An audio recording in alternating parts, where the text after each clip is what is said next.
eu quero convidar a você a gente refletir um pouquinho sobre o relacionamento em família e, de modo especial, o cuidado que devemos ter uns para com os outros, aqueles que o Senhor nos confiou, e também, de modo especial, as pessoas mais velhas, as pessoas mais idosas.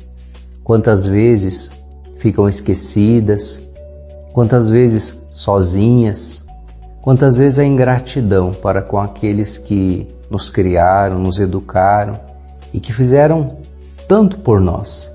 Por isso, essa historinha de hoje nos ajuda a gente compreender um pouquinho e tirar um aprendizado, um crescimento para a nossa vida. A história que eu trago chama-se A Tigela de Madeira.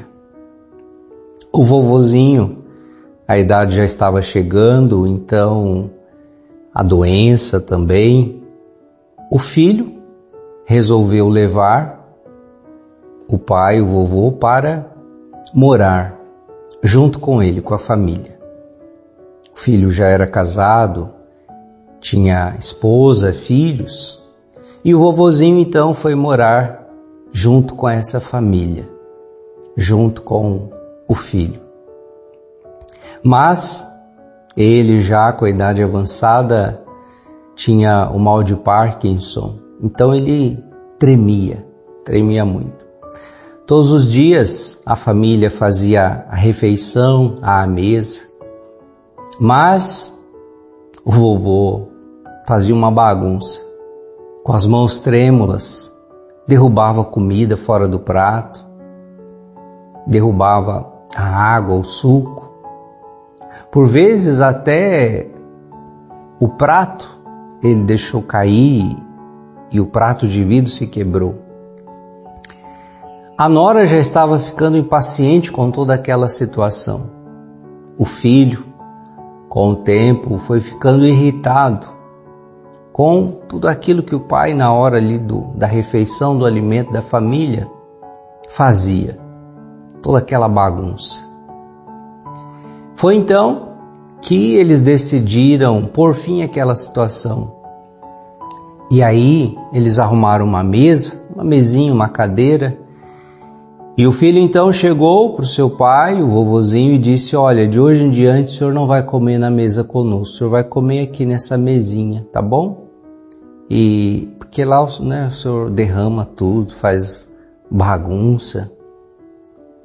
E o filho também trouxe uma tigela de madeira. Como o vovô já tinha quebrado alguns pratos, ele falou: o senhor vai comer nessa tigela de madeira aqui todos os dias, para não ter o risco de derrubar e quebrar. E assim a família continuou seu cotidiano, a sua vida. Enquanto eles almoçavam na mesa principal, o vovô comia no seu cantinho, na sua mesinha, às vezes deixando até cair algumas lágrimas. Mas no seu silêncio ele não reclamava, ele não falava nada. Um dia, o filho do casal, menino já quase adolescente, estava brincando com algumas coisas ali na sala, alguns pedaços de madeira. E o pai falou: o que você está fazendo, meu filho? Ele disse: eu estou fazendo uma tigela de madeira. O pai falou: mas para que uma tigela de madeira? Foi então que o filho olhou para o pai e disse: ué, para quando você e a mamãe ficarem velhos, para vocês comerem na tigela de madeira.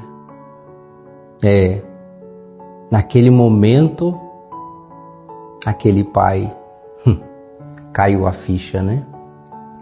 Sem perceber, ele estava ensinando para o filho, com as suas atitudes, como se comportar na vida em relação aos próprios pais, como eles estavam fazendo com o vovô. A consciência pesou. E daquele momento em diante, daquele dia em diante, o vovô voltou para a mesa, junto com a família. De hoje em diante o senhor não vai comer mais separado e nem na tigela de madeira. Com todas as suas limitações e debilidades, o senhor permanecerá sempre aqui, junto conosco. Em quantas famílias essa história se repete? Verdade ou mentira? Muitas vezes os pais se esquecem de que os filhos aprendem nem tanto pelas palavras dos pais, mas aprendem pelos exemplos. E às vezes aprendem pelos maus exemplos. O menino que na sua inocência viu lá o vovô no seu cantinho comendo na gamela de madeira, ele pensou, bom, então deve ser assim a vida, né? Quando os meus pais ficarem velhos, eu vou ter que arrumar também uma tigela de madeira para eles. Quantas vezes as pessoas na sociedade de hoje valem por aquilo que elas fazem, por aquilo que elas produzem. É a sociedade do utilitarismo. Quando a gente não tem mais nada para fazer ou para oferecer, geralmente as pessoas vão sendo deixadas de lado, vão sendo esquecidas. E quantas vezes, em muitos lugares, se tornam um peso para a família. Mas entre nós não deve ser assim. Porque se tem uma coisa que a palavra de Deus nos ensina, é em primeiro lugar a honrar. Honrar os nossos pais. Quarto mandamento da lei de Deus. Mas Jesus foi mais além, não só honrar, mas amar. E amar implica cuidar. Amar implica dar atenção. Amar implica muitas vezes se sacrificar. E por isso nós vamos hoje pedir a Deus esta graça. Olhe para a sua família hoje. Como é que vocês têm cuidado uns dos outros? Você filho, você filha que já tem os pais idosos. Mas também você, talvez esposo, esposa, que seu cônjuge tem alguma dificuldade, alguma enfermidade, alguma doença, e que chega um momento em que você precisa cuidar. Mas o mesmo vale para você, pai, mãe, em relação aos seus filhos. Essa missão do cuidado daqueles que Deus nos confiou. Palavra de Deus, na primeira carta de São Timóteo, eu partilho com você hoje o capítulo 5.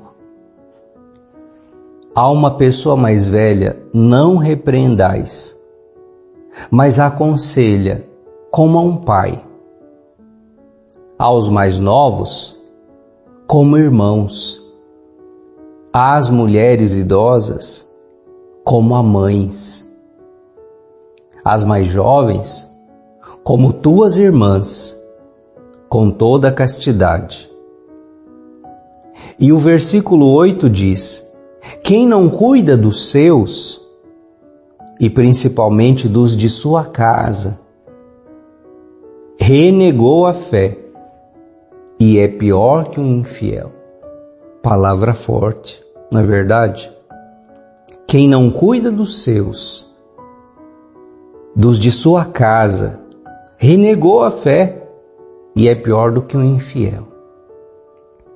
Portanto, a palavra de Deus hoje está nos convidando a esse olhar de cuidado. Um dia nós demos trabalho para o pai, para a mãe, para os nossos avós, para o irmão mais velho, para a irmã mais velha. Mas, ao longo da vida, às vezes os papéis se invertem. E nós seremos aqueles que um dia vamos precisar cuidar. Eles, os nossos pais, talvez um dia vão dar trabalho para nós. mas que esse trabalho seja visto como uma graça, como um momento especial na sua vida e como uma fase necessária que todos nós um dia veremos de passar. Um dia nós também envelheceremos. Nós também iremos dar trabalho. Mas bendito aquele que tiver alguém que um dia possa cuidar quando a gente precisar ser cuidado. Vamos pedir esta graça ao Senhor, em nome do Pai, do Filho e do Espírito Santo. Amém.